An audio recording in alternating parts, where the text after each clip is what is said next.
माझे नाव सरिता. लग्नानंतर मी माझ्या सासरे आले. माझे सासरे तशी जास्त लोक नव्हते. माझे सासरे माझ्या लग्नापूर्वीच वारले होते. मला सासू आणि एक नणंद होती. माझी नणंद शिकत होती. माझा नवरा एका कंपनीत जॉब करत होता. माझ्या सासऱ्यांची पेन्शन मिळायची, पण ते सगळे पैसे माझ्या नंदेच्या शिक्षणावरच खर्च होत होते. माझ्या नवऱ्याच्या पगारावर सगळ्या घराचा खर्च चालत होता. माझी सासू आणि माझी नणंद आपापल्या कामाशी मतलब ठेवायच्या, त्यामुळे त्या दोघी माझ्याशी जास्त बोलत नसत. त्या दोघींचं हे असं वागणं मात्र मला माझा अपमान वाटायचा. माझ्या माहेरच्या लोकांनाही सुद्धा ही गोष्ट नोटीस केली होती. एकदा माझी थोरली वहिनी आमच्याकडे आली, तेव्हा तर तिने मला स्पष्ट सांगितलं की तुझी नणंद आणि सासू तुला अजिबात भाव देत नाहीत. त्या दोघी जेवण करून त्यांच्या खोलीत गेल्या आहेत आणि तुला तर जणू बघितलेच नाही त्यांनी. त्यांचं ते असं बोलणं माझ्या मनाला लागलं, पण मी मनातल्या मनात विचार केला की माझी बहिणी तर बरोबरच बोलत आहे. मी त्या घरात आल्यापासून माझी सासू आणि नणंद माझ्याशी नीट बोलत नव्हती. त्या दोघी नेहमी माझ्या नंदेच्या खोलीत असत आणि मी माझ्या खोलीत एकटीच असायची. त्यामुळे मला खूप उदास वाटत होतं. तसं बघायला गेलं तर माझ्या नवऱ्याच्या पैशावरच त्या दोघी ऐश करत होत्या. त्यामुळे दुसऱ्या सुनांसारखी मी पण नखरे दाखवायला पाहिजे होते. माझी सासू दिवसभर पूजा अर्चा करत असायची आणि ती त्यातच बिझी असायची. ती या वयातसुद्धा स्वतःचे जेवण स्वतः बनवायची. मला वाटायचं की बहुतेक तिला माझ्या हातचं जेवण आवडत नव्हते. मला तर किचनमध्ये प्रवेश करू द्यायची नाही. ही गोष्ट मी माझ्या आईला सांगितली तर ती माझ्यावर चोरडली. ती म्हणाली की तू देवाचे आभार मान की तुला ही असली कामं करावी लागत नाहीत, नाहीतर माझे हाल बघ. सून असून देखील मलाच सगळी कामे करावी लागत आहेत. आणि एक गोष्ट लक्षात ठेव, जोपर्यंत तुझी सासू सांगत नाही तोपर्यंत कुठल्याही कामाची जबाबदारी घेऊ नकोस, कारण तुझी सासू मेल्यानंतर तुला जाणीव होईल या सगळ्याची. माझी सासू तर घर तिच्या नावावर होतं असं म्हणून मला सगळी कामं सांगत होती. मला माझ्या सासूने स्पष्ट सांगितलं होतं की जर तुला तुझ्या नवऱ्याच्या पगाराचा एवढा पुळका असेल तर त्याला घेऊन तुझ्या माहेरी निघून जा, आमचं आम्ही बघू. हे सगळं ऐकल्यावर मी शांत झाले आणि पुन्हा कधी या गोष्टीवर कुणाशी काहीही बोलले नाही. कारण माझ्या माहेर तर मोजक्याच खोल्या होत्या आणि त्यावर सुद्धा माझी बहिणी आधीच हक्क सांगून बसली होती आणि म्हणूनच मी गप्प बसणेच माझ्यासाठी फायद्याचे होते. जोपर्यंत माझी सासू जिवंत होती तोपर्यंत मी त्या दोघींचा तुसडेपणा सहन केला. सो आणि माझी नणंद दोघीही माझ्या कुठल्याच गोष्टीत कधीच नाक खुपसत नव्हत. माझी नणंद तर दिवसभर बाहेरच असायची, त्यामुळे मी कधी तिला काही बोलू शकले नाही. काही दिवसांनी माझी सासू अचानक वारली आणि घरच्या सगळ्या कामांची जबाबदारी माझ्यावर येऊन पडली.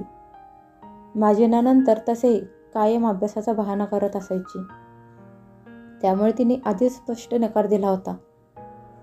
त्यावेळेस मात्र माझा जीव मेटाकुटीला आला होता, पण नंतर जबाबदारी पडली आणि मी हळूहळू सगळं शिकले. माझ्या नंदेवर मी दिवसेंदिवस अधिकच जळू लागले, कारण ती प्रत्येक गोष्टीत माझ्यापेक्षा वरचढ होती. ती दिसायलाही खूप सुंदर आणि हुशार होती. माझ्या सासूच्या मृत्यूनंतर तिची सगळी जबाबदारी माझ्या नवऱ्यावर येऊन पडली, कारण तो तिचा एकुलता एक भाऊ होता. जिन्नानंतर माझ्या सासूवरच गेली होती, कारण तिला उगाच कुणावर ओझं होण्यास आवडत नव्हतं. तिला माझ्या सासऱ्यांची पेन्शन मिळत होती आणि त्यात तिचं भागत होतं, त्यामुळे ती कुणासमोर हात पसरत नव्हती. पण हीच गोष्ट मला अधिक खटकत होती, कारण ती मनमानी करायची. तिच्या मनात येईल तसं ती वागायची. शिकायच्या नावावर ती दिवसभर बाहेर असायची. संध्याकाळी येताना बाहेरून जेवून यायची आणि तिच्या खोलीत जाऊन झोपायची. घर कसं चाललंय आणि आजकाल किती महागाई आहे याचा तिला अजिबात गंध नव्हता. मला आता 2 मुलं झाली होती, त्यामुळे माझ्या नवऱ्याच्या पगारात आमचं भागत नव्हतं. एकदा मी माझ्या नवऱ्याला सांगितलं की तुमच्या बहिणीला सांगा की बस झालं आता शिक्षण, आता लग्न करून द्या तिचं, म्हणजे तुमच्या वडिलांची पेन्शन आपल्याला मिळेल. पण हे ऐकताच त्याला राग आला. रागाने तो मला म्हणाला की हे घर आणि मुलांची जबाबदारी माझी आहे, त्यामुळे तू माझ्या बहिणीला त्यात उगाच ओढू नकोस. तिला शिकून मोठं बनायचंय. माझे आणि बाबांचे स्वप्न होते. त्यामुळे तिला जे काही करायचं आहे ते करू दे. हे ऐकून मी गप्प बसले. मी तर त्याच्याच फायद्यासाठी बोलत होते, पण उलट तो माझ्यावरच रागवत होता. आता काही दिवसांनी माझ्या नंदेचं शिक्षण पूर्ण झालं आणि ती एका मोठ्या कंपनीत कामाला लागली. तिला पगारही जास्त होता. माझ्या नवऱ्यापेक्षा तिला जास्त पगार होता. आता हे सगळं बघून मला हाव सुटली आणि मी विचार करू लागली की जर हिचं लग्न माझ्या भावाशी झालं तर किती बरं होईल. माझा सगळ्यात धाकटा भाऊ अजून लग्नाचा राहिला होता. तो अजून शिकत होता. मी विचार करत होते की जर माझ्या नंदेचं लग्न त्याच्यासोबत झालं तर मग त्याला पुढे जॉब करायची काहीच गरज नाही. माझ्या नंदेला पगार जास्त होता, त्यामुळे तो आरामात बसून खाऊ शकत होता. म्हणून मला वाटत होतं की तिचं लग्न माझ्या भावाशी व्हावं. पण माझ्या नंदेचं आधीच बाहेर प्रेम प्रकरण चालू होतं आणि ती मस्त मजेत त्याच्यासोबत बाहेर खायची, फिरायची. ती फॅशनेबल कपडे घालायची. एकदा माझा नवरा मला म्हणाला, आज तिने मला तिच्या एका मित्राची ओळख करून दिली. मला असं वाटतंय की ते दोघे बहुतेक लग्न करणार असतील. हे ऐकून मला वाईट वाटलं. मोठा भाऊ आणि मोठी बहिणी असताना देखील तिने आम्हाला न सांगता परस्पर निर्णय घेतला. या गोष्टीचं मला जास्त दुःख झालं होतं.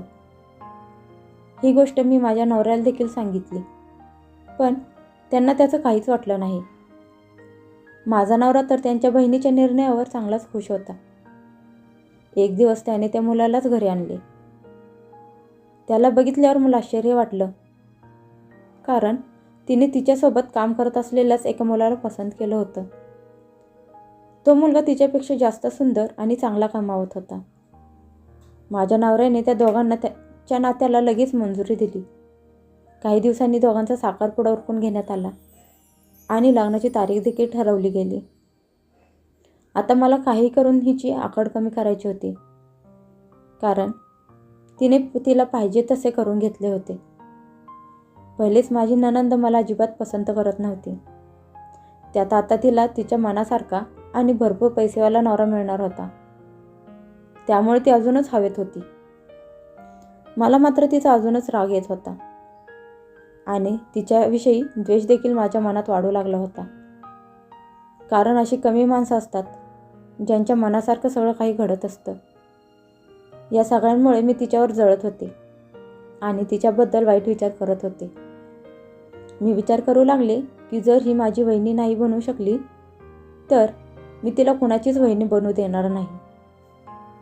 आता मी असा काही विचार करत होते की ज्यामुळे माझ्या नंदेचं लग्न मोडेल आणि ती जमिनीवर येईल. विचार करू लागले की जिन्यावर तेल टाकते की जेणेकरून त्याच्यावरून ती पाय घसरून पडेल आणि तिचा पाय मोडेल. रोज ती उंच टाचांची चप्पल घालून त्या जिन्यावरून उतरत होती. तिला बघून माझ्या मनात आणखीनच द्वेष यायचा. तिची खोली वरच्या माळ्यावर होती आणि मी आणि माझा नवरा आम्ही सगळे खाली राहत होतो. एकदा रात्री मी त्या जिन्यावर तेल ओतून गुपचूप खोलीत येऊन बसले. मी मनातल्या मनात विचार करत होते की सकाळी ती त्या पायऱ्यांवरून घसरून पडेल. मी असा विचार करत करत झोपी गेले. मी झोपेत असताना मला स्वप्न पडलं आणि त्या स्वप्नात मी बघत होते की माझ्या नणंद पाय घसरून पडली आणि तिचा पाय मोडला. त्यामुळे तिला तिच्या नवऱ्याने सोडून दिलं आहे. तिचं लग्न मी माझ्या भावासोबत करून दिलं. मी माझ्या माहेरी गेली आणि तिच्याकडून माझी सगळी कामं आणि माझी सेवा करून घेत आहे. पण सकाळी जेव्हा मला जाग आली तेव्हा कळलं की हे तर एक स्वप्न होतं. पण मी तर आधीच या सगळ्या गोष्टींचा प्लॅन करून ठेवला होता. हे स्वप्न लवकरच सत्यात उतरणार होतं. नंतर मी जसा विचार केला होता अगदी तसंच घडलं. मी नाश्ता बनवत असताना कोणीतरी जोरात पडल्याचा आणि ओरडण्याचा आवाज मला आला. मी आनंदाने पळत त्या ठिकाणी आले, पण समोरचे दृश्य बघून माझ्या डोळ्यांवर विश्वास बसत नव्हता. माझी नणंद तर वरतीच उभी होती आणि समोर त्या जिन्यावर माझा नवरा घसरून पडला होता. आपला भाऊ पडला आहे हे तिच्या लक्षात येताच ती त्याला उचलायला येणार तोच माझ्या नवऱ्याने तिला हाक मारली आणि सांगितलं की खाली येऊ नकोस. कुणीतरी या पायऱ्यांवर तेल ओतलं आहे, तू घसरून पडशील. ते ऐकून माझी नणंद तिथेच थांबली. मी माझ्या नवऱ्याला उचलायला त्याच्या जवळ गेले आणि त्याला म्हणाले एवढ्या सकाळ सकाळी तुम्ही वरती कुठे जात होता? त्याने माझ्या प्रश्नांचं उत्तर देण्याऐवजी तो माझ्याकडे रागाने बघू लागला. आता मात्र माझ्या छातीत जोरजोरात धडधडू लागली, कारण मला खात्री होती की त्यांना यामागचे कारण समजले असणार, की हे मीच केलं होतं. त्यानंतर मी पटकन पुढे होत ते सर्व तेल पुसून घेतलं. मग माझी नणंद तिच्या भावाजवळ गेली आणि तिने त्याचे पाय बघितले तर त्याचा पाय मोडला होता. आता माझा नवरा खाटवरच बसून असायचा, पण तरीही त्याने आपल्या बहिणीचं लग्न लावून दिलं. माझी नणंद लग्नानंतर तिच्या नवऱ्यासोबत परदेशी निघून गेली आणि मी मात्र माझ्या नवऱ्याच्या पाय मोडल्यामुळे आणखीनच अडचणीत पडले होते. मला दिवस रात्र आता माझ्या नवऱ्याची सेवा करावी लागत आहे. शिवाय पाय मोडल्यामुळे त्याला कामावर जाता येत नव्हते. त्यामुळे आता पैसे तरी कुठून येणार? मला खूप आर्थिक संकटांचा सामना करावा लागत होता. मी माझ्या नंदेच्या वाईटावर होते, पण ती तर सही सलामत यातून सुटली आणि माझ्या खोदलेल्या खड्ड्यात मीच पडले होते. शेवटी हेच खरं की जो दुसऱ्यांच्या वाईटासाठी खड्डा खोदतो तोच आधी त्या खड्ड्यात पडतो.